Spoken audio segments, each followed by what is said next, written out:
À cause de la crise actuelle, toutes les équipes sont forcées d'être en télétravail. Slack, qui est un outil de communication dont je te parlais dans une de mes vidéos précédentes, permet de continuer à garder cette atmosphère d'équipe et de communiquer peu importe où tu te trouves dans le monde. Néanmoins, c'est difficile d'être sûr que les équipes continuent à bien communiquer et aussi de garder un esprit d'équipe. Dans cette vidéo, je vais te montrer 5 applications que tu peux utiliser sur Slack qui sont super utiles pour garder la motivation de tes équipes et aussi bien communiquer avec tout le monde. Ça tourne ou pas? Action, double-clic, caméra 4K, enclenché, One. On a mis le mic sur le B3, trépied à 2.5, lumière 4.3. Roxana, t'arrêtes de boire quand je parle. Chez Lemlist, nous, ça fait plus de 3 ans qu'on est en remote et qu'on manage des personnes à travers 6 pays différents. Du coup, on a été habitué à ça depuis le début. Donc quand la situation de Covid est arrivée, pour nous, ça n'a pas forcément été très compliqué, mais comme je vois beaucoup d'entrepreneurs qui galèrent un peu en ce moment, je me suis dit que ces 5 apps, elles pourraient te permettre de t'aider dans ta communication et avec tes équipes. Je suis un diamant, je suis fait sous la pression. On y va tout de suite. Arc Analytics, c'est une app que j'aime beaucoup parce qu'en fait, elle te permet d'avoir des rapports tous les jours de ce qui se passe sur ton site internet. Là, par exemple, j'ai connecté un de nos très vieux sites qui s'appelle Lemtalk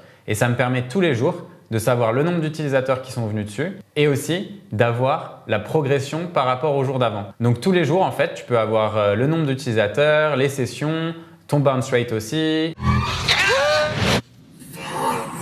la durée, etc.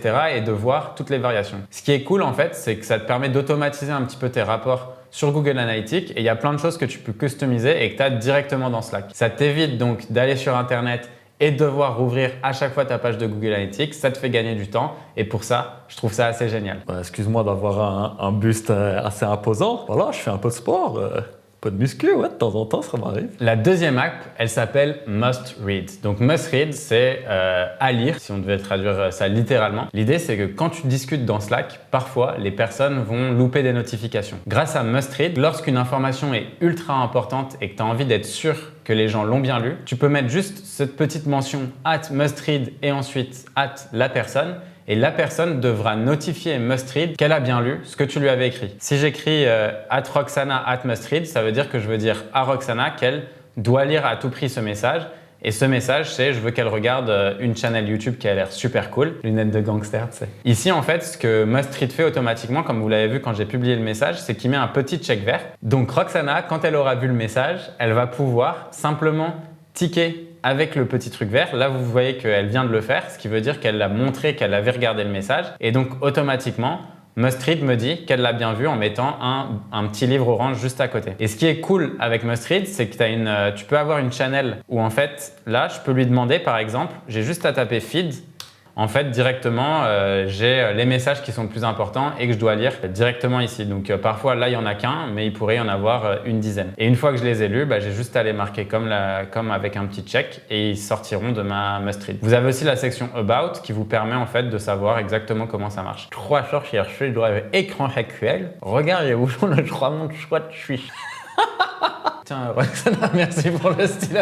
Il passe dans un sas de désinfection, quoi. L'autre app que je trouve vraiment sympa, et là, par exemple, je vous la montre, on l'utilise dans un Slack qui s'appelle Growth and Scale Club, où il y a des gens, en fait, qui travaillent sur Growth and Marketing. Random Coffee, ce que j'aime bien, c'est que ça permet de tirer au sort les personnes qui sont dans le Slack, donc en l'occurrence, ça peut être ton équipe, et de les matcher avec une autre personne de l'équipe. L'idée, en gros, c'est de permettre à toute l'équipe de se rencontrer chaque semaine pour un café. Là, par exemple, chez nous, on grossit assez vite, on est plus d'une vingtaine. Et ce que je trouve pas mal, c'est que chacun puisse prendre 30 minutes pour échanger. Parfois, on se rend compte que par département, on a tendance à rester un peu entre nous. Donc, les sales vont rester avec les sales, le market avec le market, les tech avec les tech.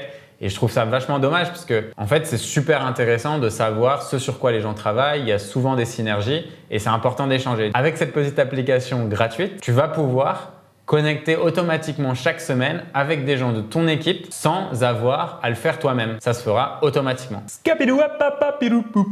Hey! L'autre application que je trouve vraiment stylée, c'est Google Calendar. Pourquoi je la trouve stylée? Parce qu'en fait, ça permet de connecter directement ton calendrier Google à ton Slack. Ce qui veut dire en fait que dès que tu vas être en meeting, automatiquement, ton statut sur Slack va te mettre comme occupé et indisponible. Par exemple, en ce moment, on considère que je suis en meeting grâce à Google Calendar et comme vous pouvez voir juste à côté de mon prénom, il y a un petit calendrier. Ce qui veut dire que les gens de l'équipe, en théorie, lorsqu'on voit que la personne est en rendez-vous, on ne va pas l'appeler, on ne va pas essayer de la déranger parce qu'on sait qu'il ou elle et ton rendez-vous. En plus de ça, l'avantage de Google Calendar, c'est que je peux créer des événements directement depuis Slack. Et ça, c'est quand même assez génial. Cette dernière application, elle peut vous servir si vous n'avez pas une Elodie dans l'équipe. Chez nous, Elodie, c'est un petit peu la maman de l'équipe. Donc, elle s'occupe de tout, d'onboarder les nouvelles personnes qui arrivent, elle aide les gens au recrutement, elle fait toutes les tâches administratives, elle s'occupe aussi du support si besoin pour aider. Et à côté de ça, elle connaît aussi tous les anniversaires de tout le monde. Par contre, moi, je sais que j'ai une mémoire vraiment nulle pour les anniversaires et Birthday Bot, c'est un petit bot en fait qui te permet de savoir quand est-ce que les anniversaires de chacun sont. Par conséquent,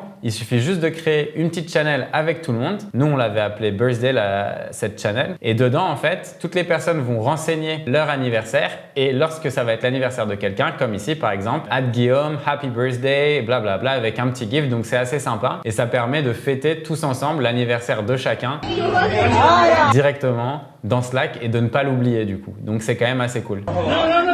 J'espère que cette vidéo t'a plu. N'hésite pas à t'abonner et à la partager avec des gens qui utilisent Slack. Dans une de mes prochaines vidéos, je vais parler de design et donc je te présenterai des outils ultra cool pour créer n'importe quoi, n'importe où, n'importe comment. Rémi Gaillard, c'est toi? Je te présenterai tous les tools design pour créer des visuels ultra attractifs et ça sans dépenser 1 euro. On est français, on n'aime pas dépenser de l'argent. C'est excellent, c'est une vidéo que tu vas adorer. À très vite, ciao!